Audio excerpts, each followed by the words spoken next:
हो और सब लोगों की जीवनता सरलता में आए।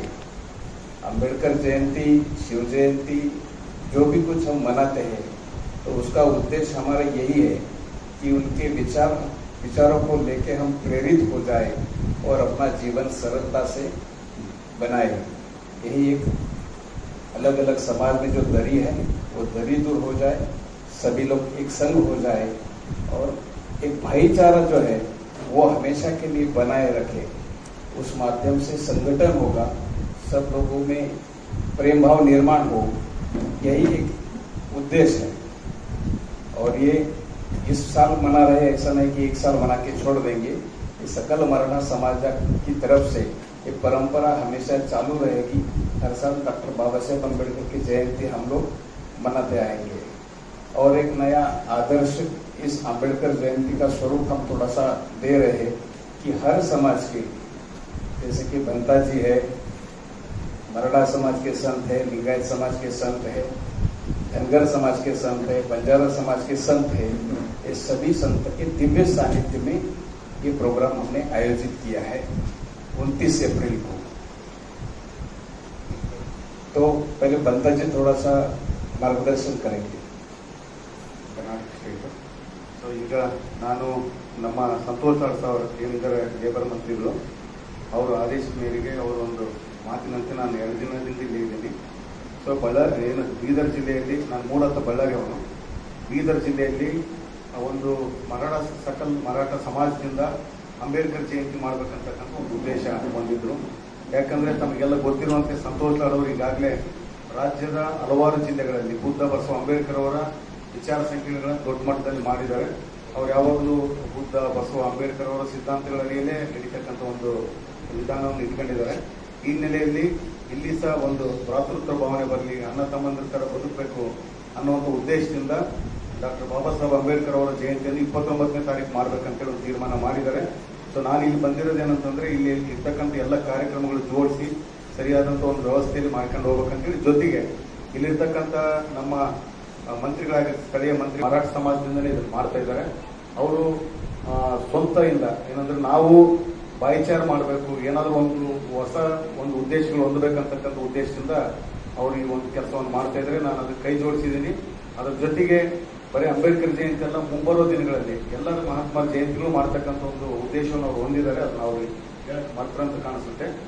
ಬರೀ ಅಂಬೇಡ್ಕರ್ ಜಯಂತಿ ಯಾಕೆ ಮಾಡಬೇಕು, ಮತ್ತೆ ಸಂತೋಷ್ ಅವರು ಇಲ್ಲಿ ಯಾಕೆ ಜಾಸ್ತಿ ಕಾನ್ಸಂಟ್ರೇಟ್ ಮಾಡ್ತಾರೆ, ಇದೆಲ್ಲ ಏನಿಲ್ಲ.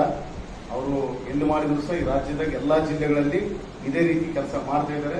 ಎಲ್ಲ ಕಡೆ ತಿರುಗಾಡ್ತಾರೆ. ತಮಗೆಲ್ಲ ಗೊತ್ತಿರಬೇಕು, ಈಗಾಗಲೇ 2-3 ಸರಿ ತಮ್ಮ ಜಿಲ್ಲೆಗೆ ಬಂದಿದ್ದಾರೆ. ಇಂದು ದೊಡ್ಡ ಮಟ್ಟದಲ್ಲಿ ಜನಸಂಖ್ಯೆ ಬರ್ತಾರೆ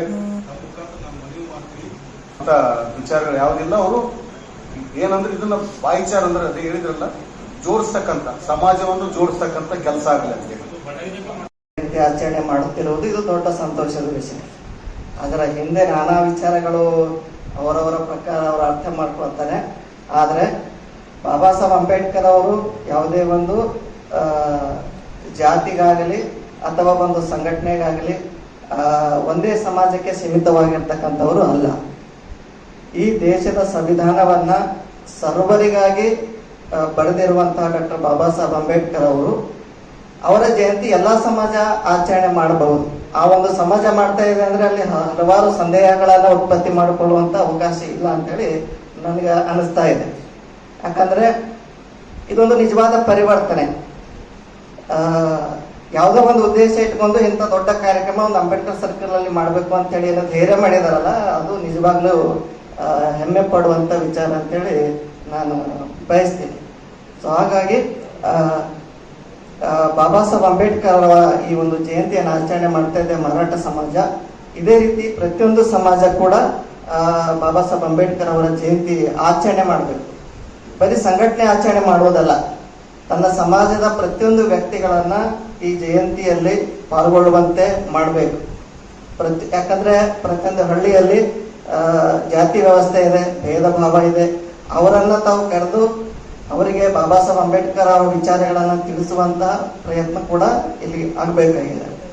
ಸೊ ಈ ಒಂದು ಕಾರ್ಯಕ್ರಮ ತಾವು ಆಯೋಜನೆ ಮಾಡಿದ್ದಕ್ಕಾಗಿ ನಾನು ಬೀದರ್ ಜಿಲ್ಲೆಯ ಎಲ್ಲ ಬೌದ್ಧ ಉಪಾಸಕ ಮತ್ತು ಉಪಾಸಕಿಯರಿಗೆ, ಬಾಬಾ ಸಾಹೇಬ್ ಅಂಬೇಡ್ಕರ್ ಅವರ ಅನುಯಾಯಿಗಳಿಗೆ ಮತ್ತು ಶಿವಾಜಿ ಮಹಾರಾಜರ ಎಲ್ಲ ಅನುಯಾಯಿಗಳಿಗೆ ತಿಳಿಸುವುದೇನೆಂದರೆ ಈ ಒಂದು ಕಾರ್ಯಕ್ರಮದಲ್ಲಿ ತಾವೆಲ್ಲ ಪಾಲ್ಗೊಂಡು ಕಾರ್ಯಕ್ರಮ ಯಶಸ್ವಿ ಮಾಡ್ಬೇಕಂತೇಳಿ ನಾನು ಬಂದೆ ಸಂಘ ರಕ್ಷಿತ ಪತ್ರಕರ್ತರ ವತಿಯಿಂದ ತಿಳಿಸ್ತಾ ಇದ್ದೇನೆ. ಅವ್ರ ಬಳ್ಳಾರಿಯಿಂದ ಸಂತೋಷ್ ಲಾಡ್ ಸಾಹೇಬ್ರಿಗೆ ತುಂಬಾ ಅವ್ರ ಹತ್ತಿರದವರು. ಇಡೀ ಕಾರ್ಯಕ್ರಮದ ಉಸ್ತುವಾರಿ ಅಂದ್ರೆ ಯಾವ ರೀತಿ ಇಲ್ಲೆಲ್ಲ ಆಗ್ತಾ ಇದೆ, ಇದು ಶರಣರ ನಾಡು, ಈ ನಾಡಿನಲ್ಲಿ ಯಾವ ರೀತಿ ಕಾರ್ಯಕ್ರಮ ಆಗ್ತಾ ಕಣ್ಣಿಂದ ನೋಡ್ಬೇಕಂತ ಹೇಳಿ ಮುಂದೆ ಬಂದು ಅವ್ರು ಪ್ಲಾನ್ ಮಾಡ್ತಾ ಇದ್ದಾರೆ. ಅವ್ರಿಗೆ ಕೂಡ ನಾವು ಸಹಕಾರ ಮಾಡ್ತೀವಿ. ಹಂಗಾಗಿ ಈ ಕಾರ್ಯಕ್ರಮಕ್ಕೆ ಇದು ಒಂದು ಜಾತಿ ಸಮುದಾಯ ಅನ್ನೋದಕ್ಕಿಂತ ಈ ವಿನೂತನ ಕಾರ್ಯಕ್ರಮ ಮಾಡ್ಲಿಕ್ಕೆ ಮರಾಠ ಸಮುದಾಯ ಮುಂದೆ ಬಂದಿದೆಯಲ್ಲ, ಅವ್ರಿಗೆ ನಾವು ಚಿರೋಣಿ ಅಂತ ಹೇಳಿ ನಮ್ಮ ಮಾತಿ ವಿರಾಮ. ನಮೋ ಬುದ್ಧ, ಜೈ ಭೀಮ್, ಜೈ ಶಿವರಾಯ. ನಾವು ದಲಿತ ಸಂಘಟನೆ ಪರವಾಗಿ ಬೀದರ್ ಜಿಲ್ಲೆಯಲ್ಲಿ ನಡೀತಕ್ಕಂಥ ಮರಾಠ ಸಮುದಾಯದ ಏನು ಬಾಬಾ ಸಾಹೇಬ್ ಅಂಬೇಡ್ಕರ್ ಜಯಂತಿ ಮಾಡೋಕ್ಕೆ ನಿರ್ಣಯ ತಗೊಂಡಾರ ಅವ್ರಿಗೆ ಮೊದಲನೇದಾಗಿ ಸ್ವಾಗತವನ್ನು ಬಯಸಿ ಧನ್ಯವಾದ ಸಲ್ಲಿಸ್ತೀವಿ. ಯಾಕಂದ್ರೆ ನಮ್ಮ ಜಯಂತಿಗಳು ಅವರು ಸಮಾಜಕ್ಕೆ ಸೀಮಿತ ಆಗಿಬಿಟ್ಟಾವ. ಅದರಲ್ಲಿ ಒಂದು ವಿಭಿನ್ನ ಕಾರ್ಯಕ್ರಮ ಸಂತೋಷ್ ಲಾಡ್ ಅವರು ಈ ರಾಜ್ಯದಾಗ ಒಂದು ಹಿಂದುಳಿದ ನಾಯಕರ ಮರಾಠ ಸಮುದಾಯದ ಒಳ್ಳೆ ಲೀಡರು, ಅದರ ಬಡವರ ಬಗ್ಗೆದಾಗ ಶೋಷಿತರ ಬಗ್ಗೆ ಚಿಂತಕರಾಗಿದ್ದಾರೆ. ಅವರು ಈ ನಿರ್ಣಯ ತಗೊಂಡಾರ. ಆ ನಿರ್ಣಯಕ್ಕೆ ನಾವೆಲ್ಲರೂ ಬದ್ಧರಾಗಿದ್ದೀವಿ. ನಾವು ಈ ಸಮಾಜ ಮರಾಠ ಸಮುದಾಯ ಜೊತೆ ನಾವೆಲ್ಲರೂ ಇದ್ದೀವಿ. ಇವತ್ತು ಬಾಬಾ ಸಾಹೇಬ್ ಅಂಬೇಡ್ಕರ್ ಜಯಂತಿ ಒಂದು ಕಡೆ ಆದಾಗ, ಶಿವಾಜಿ ಜಯಂತಿ ಒಂದು ಕಡೆ ಆದಾಗ, ಬಸವೇಶ್ವರ ಜಯಂತಿ ಮಾಡಿದಾಗ ಅವರು ಸಮುದಾಯ ಮಾಡ್ತಾರೆ. ಅದರ ಇದೊಂದು ವಿಭಿನ್ನವಾಗಿ ರಾಜ್ಯದಾಗ ಸಂದೇಶ ಕೊಡ್ತಾ ಇದ್ದಾರೆ. ಸಂತೋಷ್ ಲಾಡ್ ಅವರಿಗೆ ಅಭಿನಂದನೆ ಸಲ್ಲಿಸ್ತೇವೆ, ಧನ್ಯವಾದ ಸಲ್ಲಿಸ್ತೇವೆ ನಾವು ದಲಿತ ಸಂಘ ಸಮಿತಿ ಪರವಾಗಿ. ಯಾಕಂದ್ರೆ ರಾಜ್ಯದಾಗ ಒಂದು ಹಿಂದುಳಿದ ನಾಯಕರು ಈ ರಾಜ್ಯದಾಗ ಅವೇರ್ನೆಸ್ ಮೂಡಿಸ್ತಕ್ಕಂಥ ಕೆಲಸ ಬಾಬಾ ಸಾಹೇಬ್ ಅಂಬೇಡ್ಕರ್ ವಿಚಾರ ಆಗಿರ್ಬೋದು, ಶಾಹು ಮಹಾರಾಜರ ವಿಚಾರ ಆಗಿರ್ಬೋದು, ಶಿವಾಜಿ ಮಹಾರಾಜರ ವಿಚಾರ ಆಗಿರ್ಬೋದು, ಬಸವಣ್ಣ ವಿಚಾರ ಆಗಿರ್ಬೋದು, ರಾಜ್ಯದಾಗ ಒಂದು ಹೊಸ ದಿಕ್ಕನ್ನು ಬದಲಿಸ್ತಕ್ಕಂಥ ಒಂದು ಪ್ರಯತ್ನ ಕೂಡ ಮಾಡ್ತಾ ಇದ್ದಾರೆ. ಅದಕ್ಕೆ ನಾವೆಲ್ಲರೂ ಕುಂತು ಯಾಗ ಮೀಸಲಾತಿ ಜನಕ ಶಾಹು ಮಹಾರಾಜ್ ಅವರು ಬಾಬಾ ಸಾಹೇಬ್ ಅಂಬೇಡ್ಕರ್ ಅವರು ಓದುವಂಥ ಸಂದರ್ಭದಲ್ಲಿ ಮತ್ತು ಮೊದಲನೇದಾಗಿ ಮೀಸಲಾತಿ ಕೊಟ್ಟಂತ ಶಾಹು ಮಹಾರಾಜ್ ಅವರು ಕೂಡ ಈ ವಿಷಯವನ್ನು ಇಡೀ ರಾಜ್ಯದ ಜನಕ್ಕೆ ತಿಳಿಸ್ಬೇಕು. ಎಲ್ಲರಿಗೂ ಎಲ್ಲ ವಿಚಾರ ಗೊತ್ತಿರಲ್ಲ. ಅದಕ್ಕೆ ಈ ಒಂದು ಇಡೀ ರಾಜ್ಯ ಒಂದು ವಿಭಿನ್ನವಾಗಿ ಒಂದು ನಿರ್ಣಯ ತಗೊಂಡಾರ. ನಾವೆಲ್ಲರೂ ಅಂಬೇಡ್ಕರ್ ಸರ್ಕಲ್ 29 ತಾರೀಕಿಗೆ ಸಾಯಂಕಾಲ 5 ಗಂಟೆಗೆ ಎಲ್ಲ ನಮ್ಮ ಸಂಘಟನೆ ಮುಖಂಡರು ಹೆಚ್ಚಿನ ಸಂಖ್ಯೆಯಲ್ಲಿ ಬಂದು ಭಾಗವಹಿಸಿ ಈ ಕಾರ್ಯಕ್ರಮ ಯಶಸ್ವಿ ಮಾಡಬೇಕು. ನಾವೆಲ್ಲರೂ ಈ ಕಾರ್ಯಕ್ರಮ ಕೈ ಜೋಡಿಸೋಣ. ಧನ್ಯವಾದಗಳು. ಕಾರ್ಯಕ್ರಮ ಹಮ್ಮಿಕೊಂಡು ಎಲ್ಲರಿಗೂ ಇದೊಂದು ಮಾರ್ಗದರ್ಶನ ಆಗಿದೆ. ಈ ಒಂದು ಕಾರ್ಯಕ್ರಮ ಯಶಸ್ವಿ ಮಾಡಲು ಪ್ರತಿಯೊಂದು ಹಳ್ಳಿಯಿಂದ ಎಲ್ಲ ದಲಿತ ಸಮುದಾಯದವರು ಆಗಿರ್ಬೋದು, ಎಡಬಲ ಆಗಿರ್ಬೋದು, ಎಲ್ಲರೂ ಹೆಚ್ಚಿನ ಸಂಖ್ಯೆಯಲ್ಲಿ ಪ್ರತಿ ಹಳ್ಳಿಯಿಂದ ಬಂದು ಅವತ್ತಿನ ಕಾರ್ಯಕ್ರಮವನ್ನು ಯಶಸ್ವಿ ಮಾಡಬೇಕು. ಜೊತೆಗೆ ಇದರ ಮುಖ್ಯ ಉದ್ದೇಶ ಏನಂದ್ರೆ ನಿನ್ನೆ ಚರ್ಚೆ ಮಾಡಿದ್ರು, ಬಹಳ ಸವಿಸ್ತಾರ ಚರ್ಚೆ ಮಾಡಿದ್ವಿ. ಇದು ಬೇರೆ ಏನು ಉದ್ದೇಶ ಇಲ್ಲ, ಎಲ್ಲರೂ ಒಂದಾಗಬೇಕು. ಹಳ್ಳಿಗಳಲ್ಲಿ ಬಾಬಾ ಸಾಹೇಬ್ ಅಂಬೇಡ್ಕರ್ ಅಂದರೆ ಕೇವಲ ದಲಿತರ ನಾಯಕರು, ಬಸವಣ್ಣವರಂದರೆ ಕೇವಲ ಲಿಂಗಾಯತ್ ನಾಯಕರು, ಛತ್ರಪತಿ ಶಿವಾಜಿ ಮಹಾರಾಜ್ ಅಂದರೆ ಮರಾಠ ಸಮಾಜದವರು, ಈ ತರ ಏನು ವಿಭಿನ್ನವಾಗಿರ್ತಕ್ಕಂಥ ವಿಚಾರಗಳಲ್ಲಿ ಜನರಲ್ಲಿ ಇದೆ.